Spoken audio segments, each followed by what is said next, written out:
So in this situation, if the big blind were a fish, I can be totally on board with it.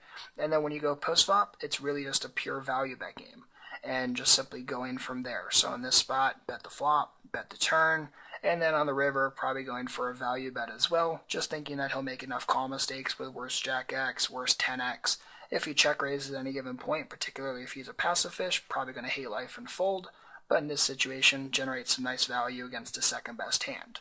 So again, you notice how using your brain pre-flop, you were able to find an extra situation, one that normally would have been a fold, but turns out to be in a nice profitable spot against a fishy opponent because we thought about that from pre-flop before we even opened our hand.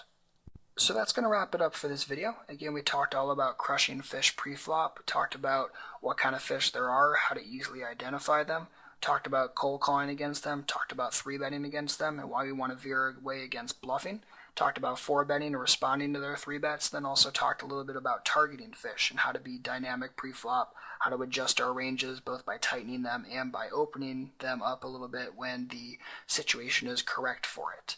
So again, hopefully this gives you a nice primer on how to start improving your win rate against fish. A lot of it does boil down to the pre-flop play.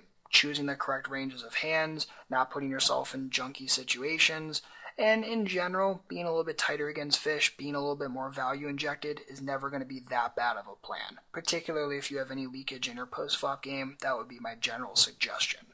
So same as always, if you have any questions, please don't hesitate to let me know. Otherwise, good luck out there, happy grinding, and good luck crushing fish.